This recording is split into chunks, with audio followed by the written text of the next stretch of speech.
এক জঙ্গলে একটি উঁচু গাছের ডালে টুনি পাখি বাসা বেঁধেছিল।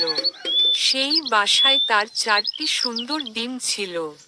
একদিন শিয়াল সেই গাছের তলায় এসে টুনিকে বলল, টুনি, আমি শুনেছি তোমার বাসায় খুব সুন্দর ডিম আছে। আমি আজ সেই ডিমগুলো খাবো। টুনি খুব ভয় পেয়ে গেল। সে তার ডিমগুলো বাঁচাতে চাইল। সে শিয়ালকে নরম সুরে অনুরোধ করল, শিয়াল দাদা, তুমি এই সামান্য ডিম খেয়ে কি মজা পাবে? তুমি তো জানো আমি তোমাকে রোজ নতুন নতুন জিনিস এনে দিই। এই ডিমগুলো তুমি খেও না, তার চেয়ে বরং তুমি একটু অপেক্ষা করো। শিয়াল কিন্তু নাছোড়বান্দা। সে বলল, অপেক্ষা? কিসের অপেক্ষা? তুমি আমাকে বোকা বানাচ্ছ। আমি এখনই ডিমগুলো খাবো। টুনি তখন একটা বুদ্ধি আঁটল।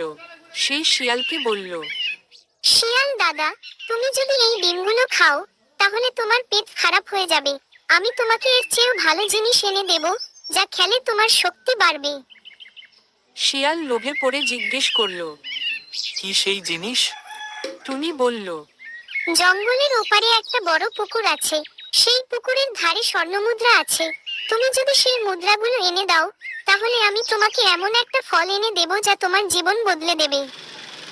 লোভী শিয়াল ভাবল, স্বর্ণমুদ্রা ডিমের চেয়ে অনেক দামি। সে তখনই টুনিকে কথা দিল। ঠিক আছে, আমি তোমার ডিমগুলো খাবো না।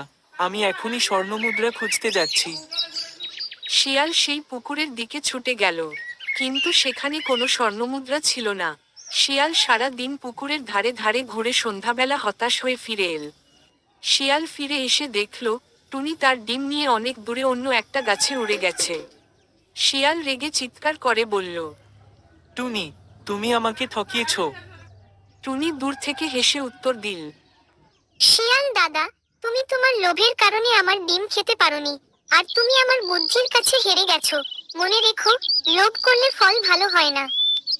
শিয়াল নিজের ভুল বুঝতে পারল আর হতাশ হয়ে লেজ গুটিয়ে চলে গেল। টুনিও নিরাপদে তার ডিমগুলো নিয়ে সুখে রইল।